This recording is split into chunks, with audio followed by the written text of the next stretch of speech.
My arranged fiancée Willow fell in love with a poor academic star in her class. This academic ace treated money like dirt. When he found out about my engagement with Willow, he scoffed. Feudal dynasties have been gone for so long, and people are still doing arranged marriages. Ridiculous. Willow was swept off her feet by him, and took it upon herself to call off our engagement. She eloped with him not long after. 5 years later, I was about to become the heir of the Wang group. Unexpectedly, at the handover ceremony, I saw Willow again. Not even her heavy makeup could hide her exhaustion. Tears in her eyes, she said to me, "I regret it. The one I've always loved is you." The next day, Makoto came storming up to me. He shouted, "George, you think just because you've got a bit of money you can seduce someone else's wife? Now I've lost all dignity. Happy now." Chapter 1. The whole room fell into stunned silence. Everyone knew the Wang and Liu families had once fallen out, because of a poor student. The Liu family's heiress had defied the engagement between the two families and eloped with that boy. In the end, out of love for their daughter, the Liu family agreed to their marriage, but only under the condition that the men marry into their family. And that's how the drama supposedly ended. Who would have thought there'd be an encore? I frowned slightly. Makoto had been living as a son-in-law in a wealthy family for 5 years. Yet his fragile pride was still intact, but that deep-rooted inferiority complex hadn't changed one bit. I glanced around the room, under everyone's gaze. I said calmly, "Mr. Ito, this is a public event. Please watch your language. If you want to talk, I suggest you calm down first, and if you keep throwing baseless accusations, I won't hesitate to let my lawyer respond." Makoto turned pale, visibly embarrassed. I looked at him expressionlessly. His suit was high-end couture, a luxury watch on his wrist worth millions, compared to the shabby boy he used to be 5 years ago. He looked like a completely different man, except for that prideful yet insecure personality. It hadn't changed a bit. 5 years ago, Willow said that Makoto was different. He didn't fawn over her like other men, didn't flatter her or grovel at her feet. Instead, he wasn't afraid to point out her flaws. To him, she wasn't some untouchable heiress, just a classmate, an equal. That sense of equality felt like a spring breeze to her. In this circle, everyone's obsessed with power and profit. Even marriage is just another transaction. Loveless marriages were common, where both sides do as they please. One day I saw Willow whispering with Makoto in the library. There was a light in her eyes I'd never seen before. I wasn't bothered, but I didn't expect Willow to actually break off our engagement for him. I looked at her and asked, "Do you know what marrying him means? You'll lose this life of luxury, maybe even be disowned." Willow looked determined. "He's talented and full of ideals. He'll build a future for us with his own hands. Not like you people, who only care about money." He's right, true love shouldn't be shackled by money. Of course he's not like us. He doesn't have money. I found it laughable. In the dirty world of the rich, someone like Willow could still believe in romantic ideals. I agreed to break off the engagement. The next day, Willow and Makoto disappeared. They took the night train to the south. Before she left, Willow suddenly asked me, "George, did you ever love me?" I didn't answer, but truth be told, I once did have feelings for her. My parents married for love. My dad came from the countryside, brilliant, got into a top university on his own merit. When he pursued my mom, he couldn't even afford a suit. She was moved by his talent, married him against her family's wishes, and gave him everything she had. But once my dad made it big, he rekindled things with his college ex. My mom caught them together one day, and the very next moment, they got into a car crash. Both died on the spot. My mom lost all will to live. She changed my last name, tried to kill herself more than once. Eventually, she was committed to a psychiatric hospital. My grandfather hated that country boy son-in-law, and looked at me with the same disgust. I became invisible in the family, until Willow came over as a guest. She invited me to hang out. We grew close, inseparable. That's when my grandfather started paying attention to me again. Chapter 2. He called a family meeting and announced that he was going to choose an heir. I wasn't on the list of candidates at all. After all, aside from my mother, my grandfather had 2 sons, one of whom was an illegitimate child named Martin. My older uncle was obsessed with pleasure and had no interest in running the family business. In contrast, my younger uncle Martin was hell-bent on inheriting the family legacy, so I regarded him as my strongest competitor. Under immense pressure, I studied tirelessly every day. I wanted to prove myself to everyone, to make my grandfather see my capabilities. Before I even graduated, I had already led the company to achieve several new milestones. But none of these achievements seemed to impress my grandfather, until my engagement to Willow was finalized. The Liu family was as prestigious as the Wang family. A marriage alliance between the two would undoubtedly lead to a win-win situation. Only then did my grandfather turn his eyes toward me and formally announce that I would be the successor of the Wang family. Willow and I had known each other since childhood. We played together growing up, and our families were evenly matched. It was only natural that I grew fond of her. However, those trivial feelings vanished completely after she met Makoto. My mother's experience had already served as a cautionary tale, so I had no favorable impression of Makoto. The fact that a girl I liked was into a guy like him only made me feel regret. Giving up was the best option for me. No one was going to drag me into the mud. Makoto had the look of a typical bookish guy, fair-skinned and scholarly, but at this moment, his face was twisted with rage. He pointed at me and yelled, "George, what are you trying to do? Why won't you stop pestering Willow? Do you even realize what you're doing? This is harassment. You're destroying someone's family." The entire room erupted. I could already envision the headlines splashed across major media outlets. #business rising star accused of harassing married woman. #George publicly denounced by Willow's husband. My assistant immediately began clearing the venue and sternly warned all guests not to leak any information. I felt a wave of frustration rise in my chest, and my tone turned cold. I said, "Mr. Ito, for the sake of the Liu family, I won't pursue this baseless scene today, but if there's a next time, be prepared to face the consequences." With that, I motioned for security to escort Makoto out. That night, when I returned home and opened the door, I saw Anna curled up on the sofa in a red slip dress. She looked up at me with tearful, pitiful eyes. The moment she saw me, she ran toward me and spoke in a sweet voice tinged with grievance. "George, I'm jealous." She cried like that in front of everyone at the banquet. "What's that supposed to mean?" I pulled away from her clingy embrace and said, "Anna, who gave you the passcode to my door?"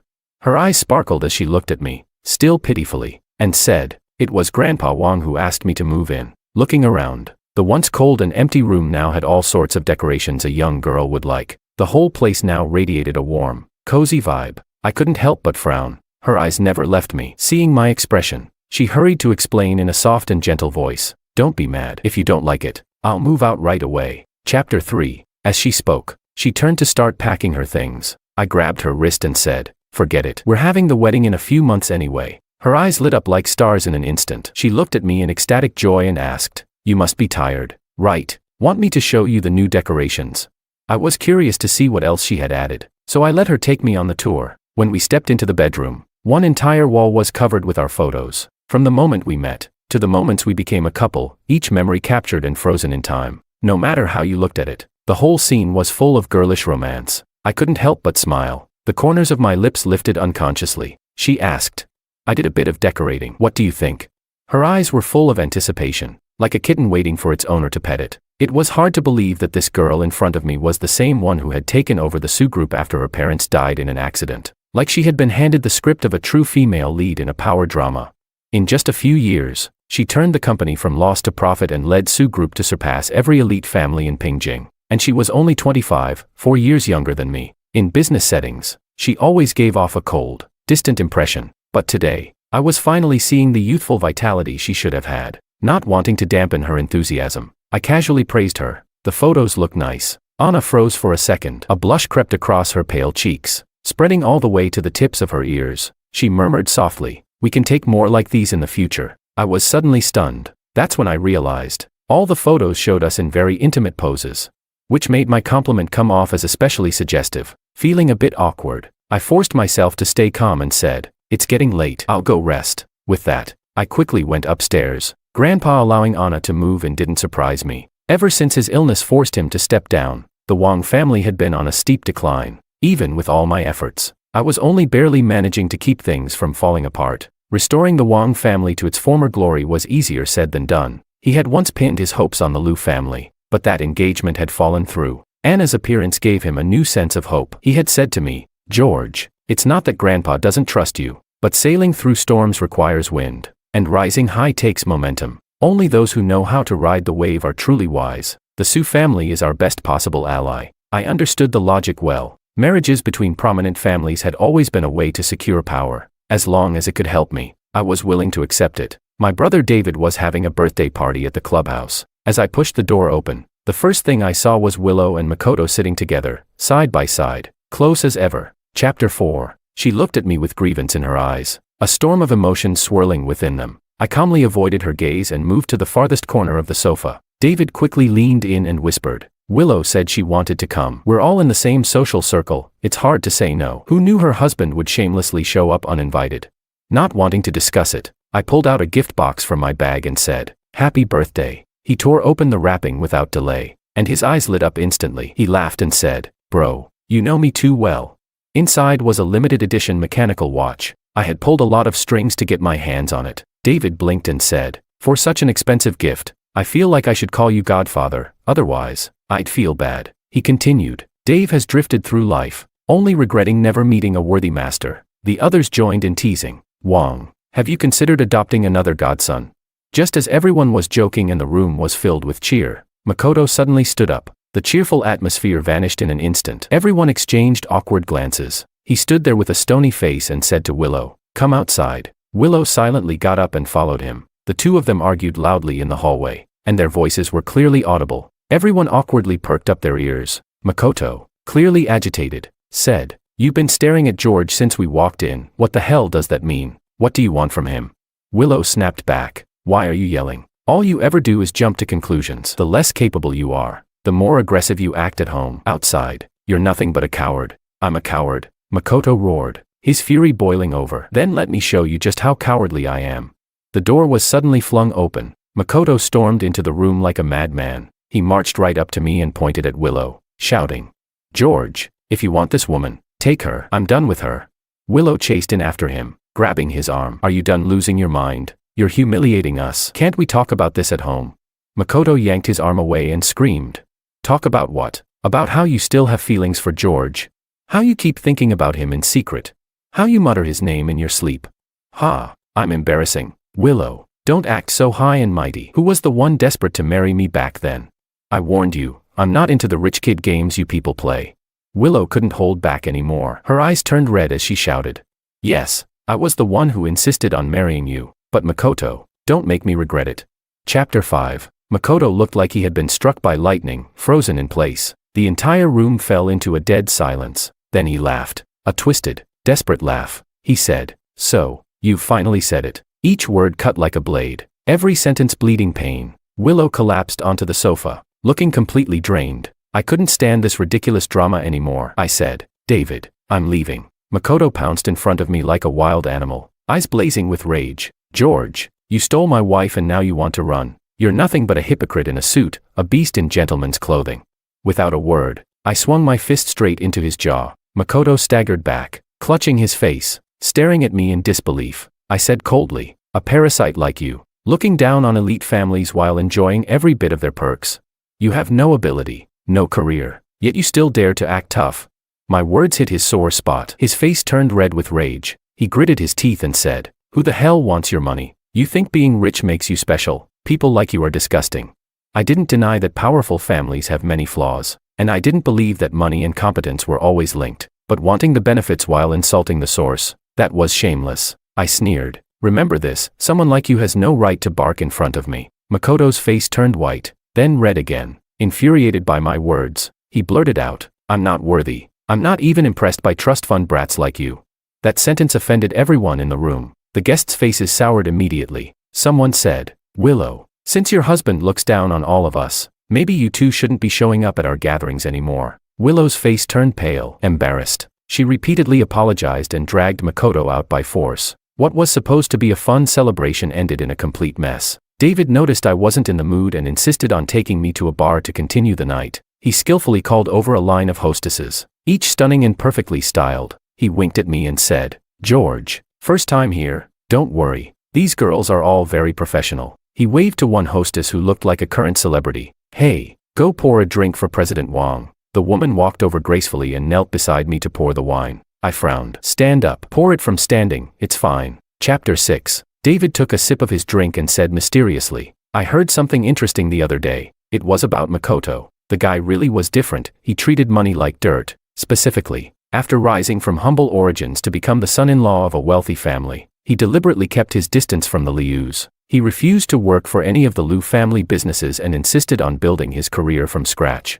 Even when the Liu family offered him a senior executive position at a prestigious publishing house, he turned it down politely and insisted on job hunting on his own. After sending out dozens of resumes and going through half a year of interviews, he finally landed a job at a small publishing firm as an editor, earning just over 4,000 yuan a month. Not only that, but he kept a strict boundary between the Liu family and his own relatives, refusing to let them benefit from the Liu name. His parents were honest. meek farmers who simply obeyed whatever their son said. But a while ago, Makoto's younger brother got into trouble. He acted as a guarantor for a friend and got caught in a scam, ending up owing 1.8 million yuan in high-interest debt. The lenders threatened to break his legs if he didn't pay. His family was dirt poor. There was no way they could come up with that kind of money. But to the Liu family, that amount was pocket change. So his parents went to his workplace, knelt before him, and tearfully begged him to save his brother. Guess what Makoto did?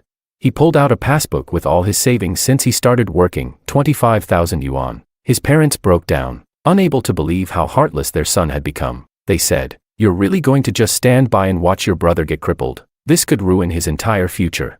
To the Lius, this would have been a piece of cake to solve. If Makoto just said the word, the debt would be gone. But he was unshakable, and insisted, "I chose to be with Willow because I love her, not for a family status, and definitely not for money. I don't want the Liu family to look down on me. I won't be labeled a freeloader. I can't stand the gossip and whispers. You envy my life, but you have no idea how I walk on eggshells every single day in the Liu family. Your younger son is your child, but so am I." To be fair, the Liu family didn't treat him poorly. It was he who was too sensitive, too proud. The whole thing became public knowledge. The Lius were embarrassed when they found out and tried to settle the debt for him. But Makoto snapped at them and turned the offer down. Their goodwill was thrown back in their faces, and eventually, they stopped trying. In the end, his brother got his leg broken, and his parents cut ties with him altogether. David concluded. Chapter 7. Is this Makoto guy out of his mind, saying he chose Willow for love and not her money or power? He took a luxurious life and turned it into something pitiful. When he made Willow follow him with such conviction, I actually thought he had real potential, but turns out, this is all he's got. I smiled faintly and said, he hasn't changed one bit. Makoto acts like he looks down on the rich, like he refuses to take handouts and wants to appear noble. But deep down, he's incredibly selfish, driving the Liu family's luxury cars, living in their villa, but unwilling to let his own family benefit at all, to protect his fragile pride and reputation. He didn't even lift a finger to help his own younger brother. That night, we drank until late. David's driver ended up taking me home. I fumbled to open the door, tossed my suit jacket onto the sofa, tie loosely hanging around my neck. I walked in slowly. The living room lights suddenly came on. The harsh brightness made me squint. Anna was standing in the center of the room, looking at me coldly. "Drunk like this?" she asked. I ignored her and collapsed onto the couch. My temples were throbbing. I closed my eyes and rubbed them. A pair of soft hands reached over and gently massaged my temples. Anna softened her voice. "You've always been prone to migraines, and you still drink so much." I frowned in frustration. "Tell the old man to stop worrying about my business." Her hands froze. I opened my eyes and looked at Anna. There was a flicker of hurt in her eyes. She bit her lip and said, "George, do you have something against me?" I pinched her delicate chin, smiling playfully. "Don't overthink it, little one. Marriage is just a matter of mutual benefit." Anna's eyes instantly turned red. She bit her lip stubbornly, her voice trembling as she choked out, "But I like you." I found it laughable, and a bit helpless. I looked her up and down and said, "Status can change with time and circumstances, but interests never do. Only benefits make for the strongest bond. Anna, I don't need love. As long as our interests align, we can treat each other with mutual respect." She was silent for a long while, then suddenly asked, "Is it because you still can't forget Willow?"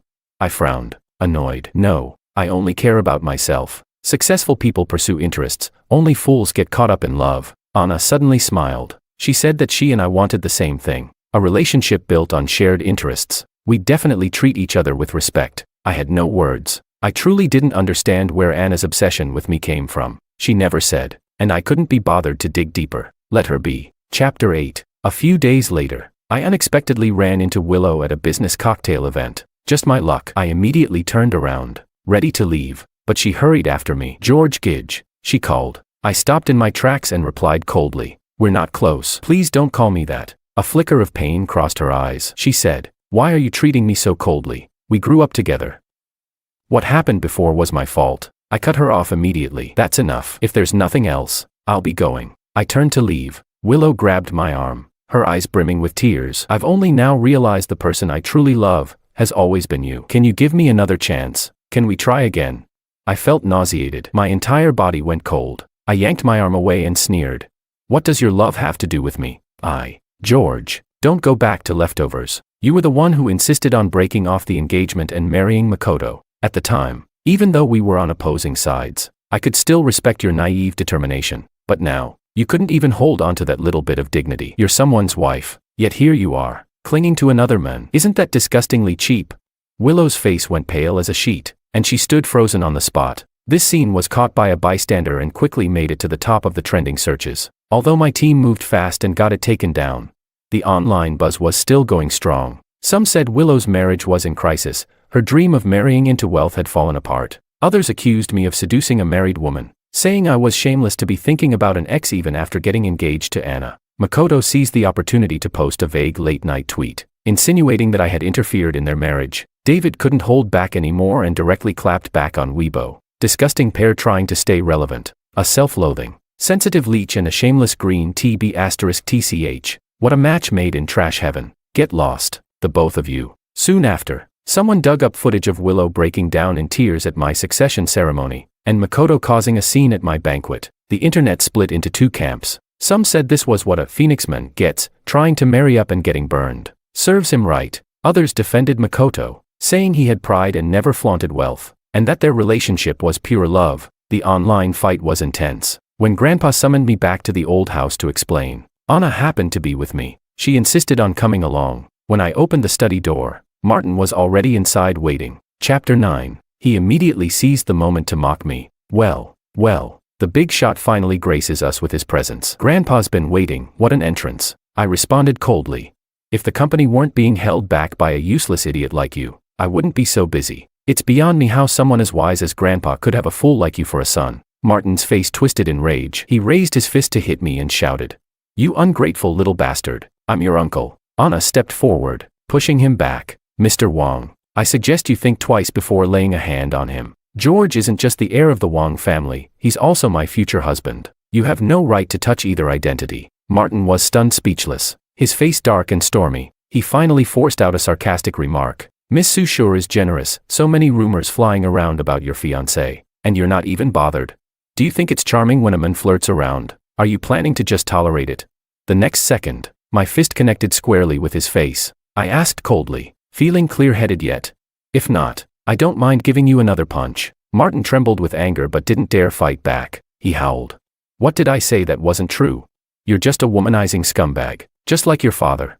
Expressionless, I landed 2 more punches. "Keep talking. Let's see if your mouth is tougher than my fists." He was shaking all over, panting heavily, sneaking glances at the old man at the head of the table. Grandpa sat there like a mountain, slowly sipping tea, silently watching the chaos unfold. I sneered, "Can't talk anymore? While rumor accounts make things up, you don't bother to clarify and instead take the chance to kick me while I'm down. What, was it you stirring things up behind the scenes?" Ever since I got engaged to Anna, he'd completely lost his shot at inheriting anything, so he held a grudge and opposed me at every turn. Martin panicked and started denying it. "Don't accuse me. I have no idea what you're talking about." I spoke calmly. "Then forget it, but let me remind you, the prosperity of the Wong family depends on unity. You and I are both Wong family members. If one rises, we all rise. If one falls, we all fall. Don't be foolish enough to sabotage yourself." At last, Grandpa spoke. "George is right. Martin, apologize." Martin clenched his jaw and forced out, "One word at a time." "Sorry." I smiled warmly. "It's fine. Anyone who lacks manners just needs to read more books, they'll catch up eventually." That last line hit Martin's sore spot dead on. Chapter 10. Before the Wong family acknowledged him, Martin had been nothing but a good-for-nothing thug. He dropped out of school before even finishing middle school. Later, the Wongs gave him the best educational resources money could buy, but it was too late. Like rotten fruit, no amount of care could bring him back. That's why the thing he hates most is being called uneducated. At last Martin couldn't take any more. With a bang, he slammed the door and stormed out. Anna squeezed my hand, looked at Grandfather with gentle eyes, and said, "Grandpa Wong, please don't pay any mind to the rumors outside. George and I care deeply for each other." Grandfather smiled. "Stay and have dinner with me." A few years ago, I had begun laying out investments in artificial intelligence, and the returns were spectacular. The Wong Group's financial report stunned the entire industry, revenue up 20%, profits nearly doubled, the best numbers in our history. From that moment on, I was the heir apparent. During these years under my management, the results spoke for themselves. On my first day in office, Wong Group stock shot up to the daily limit. Grandfather threw an extravagant celebration banquet, inviting business leaders and the press. Makoto and Willow attended with Mr. and Mrs. Liu. Mr. Liu, eager to mend relations, stayed close to Grandfather, laughing as though all past grudges had vanished. Mrs. Liu took my hand and said, "I watched George grow up, such a fine child. Far better than my own two useless sons. The Lius have only one daughter, Willow." Her words were obviously aimed at someone. No explanation needed. Mrs. Liu went on. "Willow must have been blind, letting a perfect son-in-law slip away just to chase some penniless nobody." Makoto's face turned ashen. His nails dug into his palms. I merely smiled politely, and Anna arrived in time to lead me elsewhere. Then came the media Q&A. Makoto suddenly stood up and shouted for all to hear, "George, what makes you think you deserve that seat? You're nothing but trash who climbed up on connections." The Liu family's faces darkened. Their eyes were full of disappointment. Chapter 11. Without losing my composure, I replied, "Do you understand win-win cooperation? In business, like on a battlefield, a strong alliance beats fighting alone every time." Makoto was stumped, so he lashed out. "Everyone's saying you leveraged the broken engagement 5 years ago to skim the Lius out of a billion-yuan project. And now you're clinging to Miss Su to cement your status. Your whole success comes from using 2 fiancés. Care to explain?" I gave a scornful laugh. "That accusation isn't even worth refuting." Makoto sneered. "Not worth it, or you simply have no answer." I answered evenly. "I have a question for you. What does personal success even mean? Every human success is built within human society. There's no such thing as triumph without others. Your talk of rising on your own versus rising with help is a false dilemma. The only difference is degree, not kind. In any achievement, chance, environment, and ability all matter. Chance and environment already weigh heavily. The more resources those factors give you, the more impact your ability can have. I've earned this position through relentless effort and enormous pressure. I don't believe my self-reliance is any less than what most ordinary people must muster. So why should I let others dictate what I'm allowed to be?" The room erupted. Funny thing. Really, plenty of people hate the rich, while plenty of others look down on those at the bottom. In the end, it's all about perspective. Each side weaponizes morality to attack the other, forging impossible standards. The rich must be flawless philanthropists who never lean on anyone. The poor must toil endlessly, and if they fail it proves they're worthless. Why should I be bound by those rules? Why can't I redefine the game? Anna rose gracefully and stood beside me. "George is right. Success has never been a solo act. I believe in his ability and I'm ready to move forward hand in hand." The interview clip spread like wildfire online. Trending tags blew up every platform. Hashtag George admits leveraging women's support. Hashtag redefining win-win cooperation. Hashtag this Kool-Aid's too sweet. Netizens argued fiercely, some cheered, some condemned, but the craziest were the fans shipping us as a couple. Clips of Anna and me exchanging glances were edited into countless ship videos and went viral. At the same time, the scandal of Makoto letting his own brother's leg be broken to save himself resurfaced, leaving onlookers utterly stunned. Chapter 12. Everyone agreed he should have had a golden future. Yet after marrying into a powerful clan he achieved nothing at all. He neither used the family's resources to improve himself nor built up any wealth. Instead he broke with his own relatives and ended up empty-handed. That isn't devotion, it's sheer madness. My mother, who has struggled with mental illness for years, suddenly said she wanted to see Anna and me. She was recuperating at a hillside sanatorium. When she first met Anna, her gaze was clear. She studied her gently for a long time, then said with maternal warmth, "So you're my son's fiancé?" Anna answered with perfect poise, "Yes, Auntie." Mother smiled in relief. "I watched the video of you defending George. Knowing he has you beside him sets a mother's heart at ease." Then she turned to me, tears welling up. "George, I'm sorry." My heart no longer rippled. In earlier years I had felt both pity and resentment toward her. Resentment that when I was struggling and facing ridicule, she wasn't there. I often wondered whether, if I disappeared, she would finally regain clarity. But time has taught me, she, too, is pitiable. Without that accident, she would surely have loved and protected me just as she does now. Softly I said, "Mom, I'm doing well. Please take good care of yourself." At those words, grateful tears shone in her eyes. Leaving the sanatorium, I stared out the car window, lost in thought. Anna drove us to the seaside. Listening to the waves crash against the shore, she whispered, "George, lean on me for a while, you deserve a breather." Resting my head on her lap, I finally lowered every defense and wept in silence. All the bitterness of years spent fighting alone poured out at once. The climb to the summit is strewn with thorns, yet in the end I reached the peak. News of Makoto and Willow next reached me as rumors of their marriage collapsing. The once spectacular wedding had proved a mirage. Dreams, inevitably, dissolve. After the failure, Willow seemed to mature, but once she took over the Liu family she made one bad decision after another. Lacking business instincts, she drove the company steadily downward, trying to secure financing from the Wang clan. She lowered herself repeatedly to request meetings. Each time I courteously refused. Makoto's publishing job also fell apart. The wreck of his marriage left him dazed. His work was chaos. All day he muttered. Our love was meant to be pure, untouched by filthy money. How did we end up here? Chapter 13. That naive high-mindedness of his was a double-edged sword. It was exactly what had captivated Willow, the quality that made him, and the quality that ruined him. In the end, Makoto chose to leave the city and disappear without a trace. On our wedding night, while Anna and I were wrapped in tenderness, I suddenly paused at the most intimate moment and asked what she really wanted from me. She gazed into my eyes, a hint of helplessness in her own. With her stunning features, waterfall of dark hair, and faint elegant scent, she looked both gentle and resolute. She frowned slightly. To ask that now, George, how cold-hearted you are. My voice stayed icy. Will you answer or not? With a soft sigh she began her story. She had first seen me at a Wong family banquet. Everyone was snubbing me, yet I remained calm and composed, neither humble nor arrogant. Drawn by that quiet poise, she approached and said, "It takes courage to stay true to yourself in a place like this." That memory resurfaced. Yes, it had happened, though at the time I found her comment needless. I was simply used to such situations. Later, when she learned of my engagement to Willow, she felt urgent anxiety, but her parents had just died, and she was overwhelmed. A year after Willow broke our engagement for Makoto, Anna wanted to confess her feelings. Yet the Sue group was in crisis and she refused to drag me into the whirlpool. Only after Sue recovered did she dare come to me and propose our union. So it was love at first sight. Her girlish affection had never changed. When she finished, a flood of emotion stirred within me. Anna looked into my eyes and whispered, "George, my heart has never wavered." I answered her truth with a fervent kiss. The room's temperature slowly climbed. This time, I was willing to drop my guard and trust her completely. Career and love, I will let neither slip from my grasp.